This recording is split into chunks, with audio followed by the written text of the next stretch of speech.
Welcome to the Scaringi Law Lunch Break. This is your time of the day to learn a little bit about the law while you enjoy your lunch. The American people should be proud of their president. In the wake of yet another heinous act against Jewish Americans in Squirrel Hill, Pittsburgh, Pennsylvania, perpetrated by the murderous anti-Semite Robert Bowers, President Trump has spoken out in the most forceful condemnation of anti-Semitism ever uttered by an American president. While former President Barack Obama oddly chose to blame the lawfully obtained and possessed firearm used in the crime, President Trump put the blame squarely where it belongs, on the evil anti-Semitic man who conducted the murderous rampage.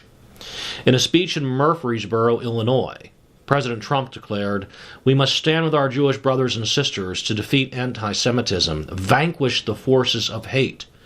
Through the centuries, the Jews have endured terrible persecution. Those seeking the Jewish people's destruction," the president said, "we will seek their destruction." Those are the harshest, most forceful words I've heard an American president speak on this issue.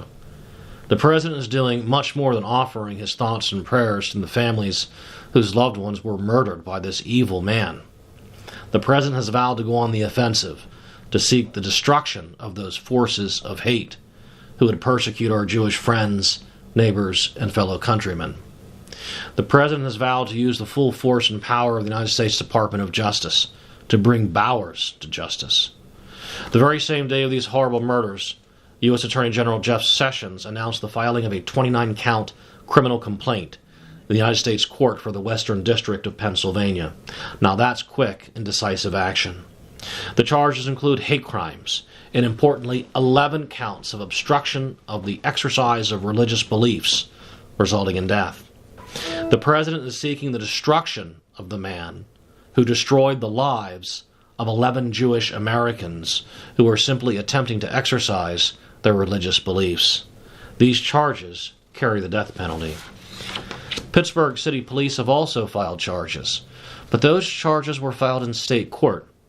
And because Pennsylvania Governor Tom Wolf refuses to carry out the death penalty, Bowers, if he's only convicted of state charges, will be spared paying what Trump refers to as the ultimate price, so long as Tom Wolf remains our governor. This evil anti-Semite Robert Bowers should be put to death, not allowed to live the rest of his life at taxpayer expense.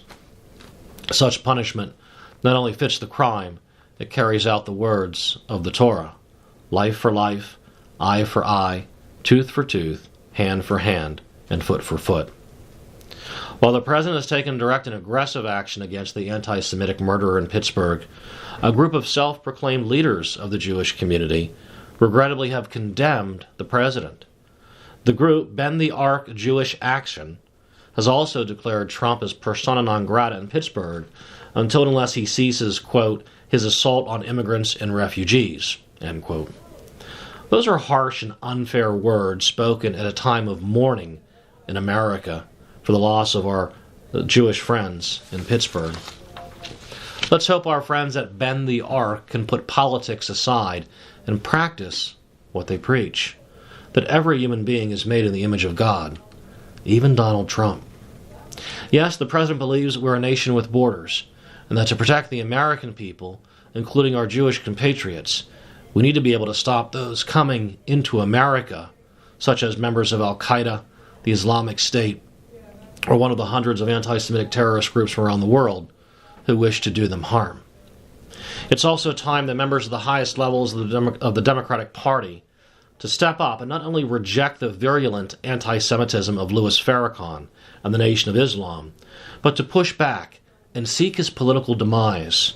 It's painful to watch former President Bill Clinton recently share the stage, a handshake, and a laugh with Farrakhan.